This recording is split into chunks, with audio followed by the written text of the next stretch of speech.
Today's story is a brutal one. The heinous actions of a man that many would only conceive of happening in some kind of a horror film or show or video game. Actions so grotesque that they make your soul quiver just from reading about it. Today we are talking about the real-life American Sweeney Todd. As always, if you enjoy the video, why don't you invite the subscribe button out for pizza? But while they're in the bathroom, make sure you only order anchovy pizza and then dine and dash. As well, don't forget to hit the like button and the tiny bell so you never miss a video. If you enjoyed the strange, weird, and the unexplained in storytelling format, then Dr Novis is the perfect channel for you. New uploads every Friday. Our story begins in December of 1995, Baltimore, Maryland. The police have just arrested Joe Metheny on suspicion of murder and other horrible crimes. The officers that day had prepared themselves for a struggle when they went to take the man into custody. You see, Joe Metheny, with the hilarious nickname of Tiny, was anything but. The 6'1", 450-pound lumber worker was anything but that. The man had a visage so intimidating that I wouldn't blame any person for naturally being scared of this crazy guy. However, to their surprise, Joe would come quietly and willingly.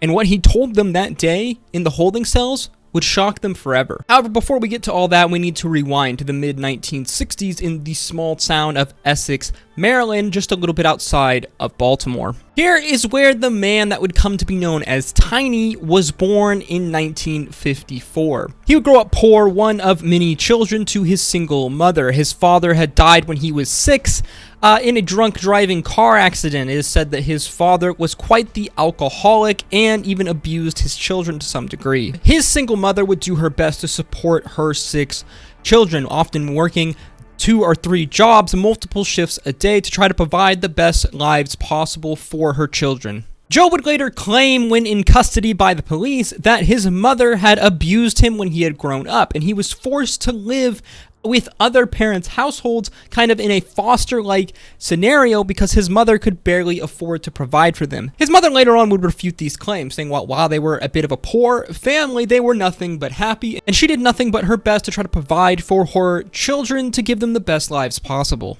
At 19, Joe would go on to join the army. It was said by his mother that he would spend time touring in Germany, but Joe would say that he had spent a tour in Vietnam where he had developed an addiction for amphetamines. This claim, though, would rather be refuted, as there was no evidence that Joe had spent time serving in Vietnam as well. At this point, the Vietnam War was over whenever Joe was in the military, so there's no possible way he could have been deployed to Vietnam. Upon leaving the army some years later, Joe would return to Baltimore. Here, he would begin living with the homeless and the people of the streets. As to why Joe may have lied about his service in Vietnam, he didn't lie about his drug addiction, as Joe had grown extremely addicted to cocaine, meth, even alcohol. Joe at this time could be found in one of a few places, either under the bridge in one of the many homeless camps, in a number of bars, or other seedy places where it was said that drugs would be sold. For all of his addictions, though, the man somehow managed to hold a steady job as a construction worker. His co-workers would describe him as intelligent, well-mannered, soft-spoken, and overall just a good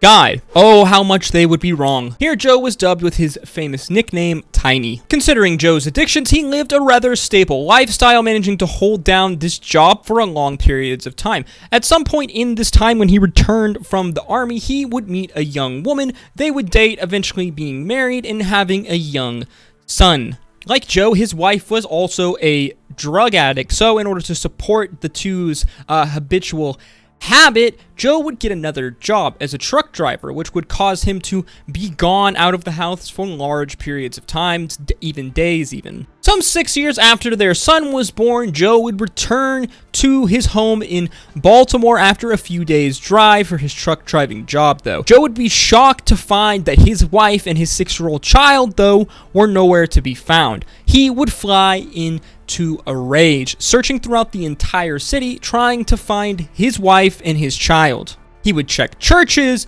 halfway houses, shelters, and even many of the spots that his wife used to visit to purchase drugs, do drugs, and stay with homeless camps. Eventually, he found himself under a large bridge near a river in central Baltimore, where he knew that his wife used to buy drugs regularly. However, when the giant of a man arrived under this bridge, he did not find his wife and his son. Instead, he found 2 other homeless men. Joe would question these men, believing them to know something about the whereabouts of his wife, as Joe believed that she had run out on him with another man to support her drug habit. Ultimately, these 2 homeless men had no idea what Joe was talking about, but Joe didn't believe them. The 2 homeless men obviously were worried about the extremely large giant of a man who was very obviously angry. Oh yeah, and did I mention was wielding an axe? It's unclear if Joe was in his right mind at the time. It's possible that the years and years of drug use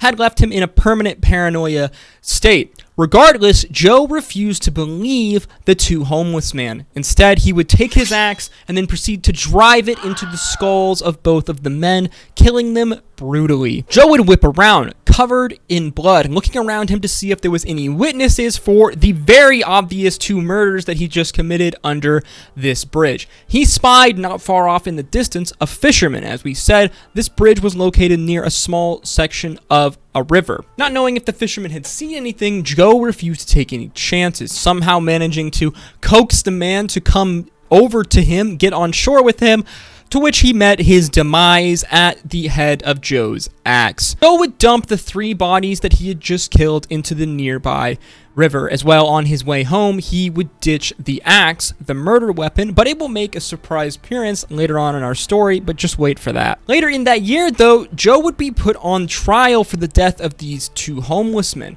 Randy Piker and Randall Powell. You see, the bodies of the 2 men had been discovered on August 2nd, 1995. The same day, another homeless man, Everett W. Dowell, was killed using the same axe that Joe had brutally murdered the other 2 men with. Lucky for Joe, though, he actually was innocent of the murder of Dowell, as a man named Louis Amos would claim responsibility for this murder, and he would be sentenced to a 1.5 years in prison for reduced manslaughter charges. Larry Amos claims to have found this axe, the same axe that Joe had used to kill the 2 homeless men. However, there wasn't enough information linking Joe to the killings of these 2 homeless men. So ultimately, the jury would acquit him of these 2 murders, and he would go a free man. In total, about a year went by during this whole trial incident, and now Joe was back on the streets, frantically still searching for his family. You see, though, the murder of the 2 homeless men as well as the fisherman weren't Joe's first kill. In fact, that occurred a year before, in 1994.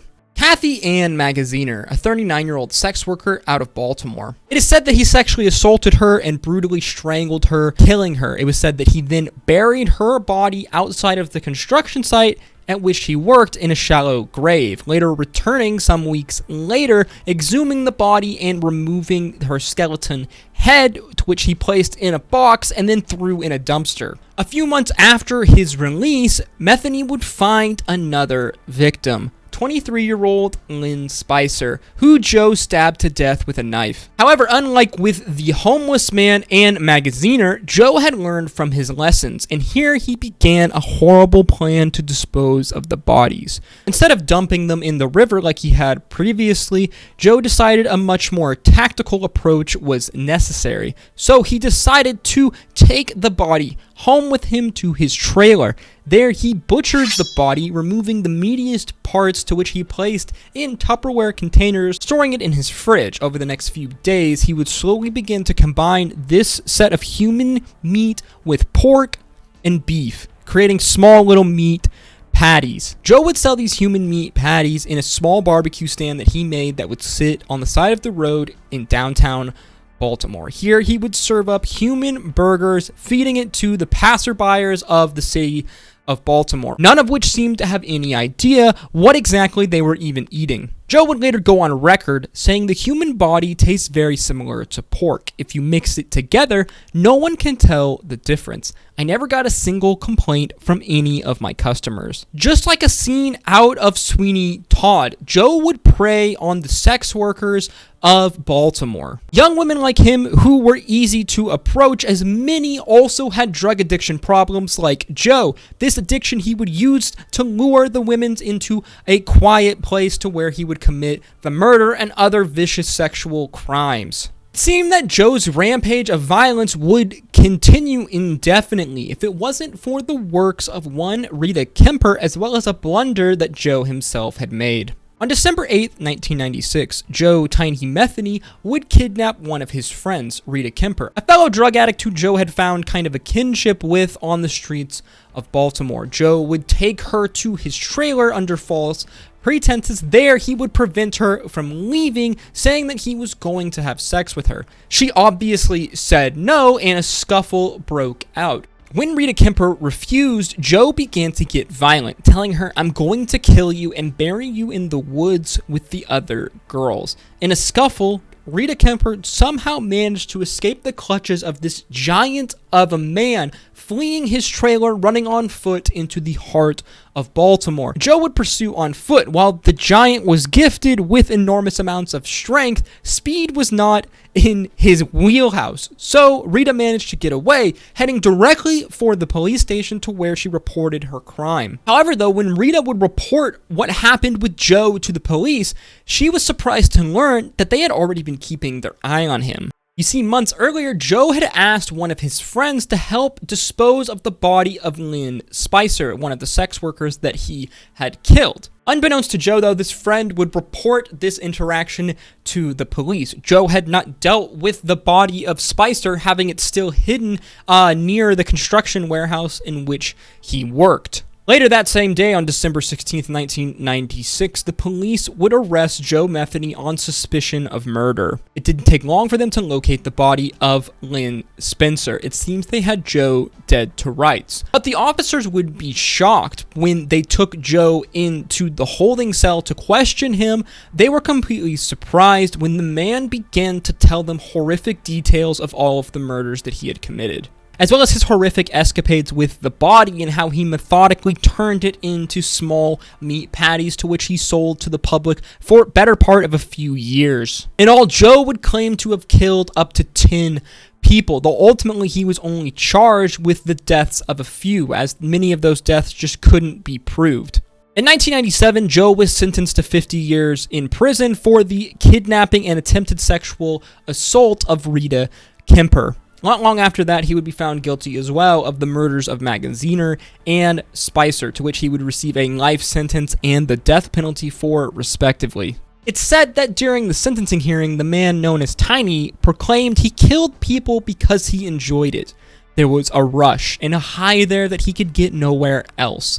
I have no real excuse why, other than I like to do it. Joe would spend the next 20 years in prison until he was found dead on August 5th, 2017 at the age of 62 in his cell. Here was the story of Joe Metheny, America's Sweeney Todd, a real-life crazed murderer who turned his victims into food that he fed to the masses. A man who delighted in bringing pain and suffering to others. Truly one of the most horrific criminals and serial killers that America has known. I don't know about you all, but I will be staying away from street meats for a long time now, as the idea that I can't tell the difference between human meat and pork absolutely terrifies me. If you enjoyed the video, make sure you like, comment, and subscribe. Don't forget to check out some of our other strange, spooky, and unexplained stories. As always, thank you all for watching my video. I hope to see you in the next one. Stay safe out there.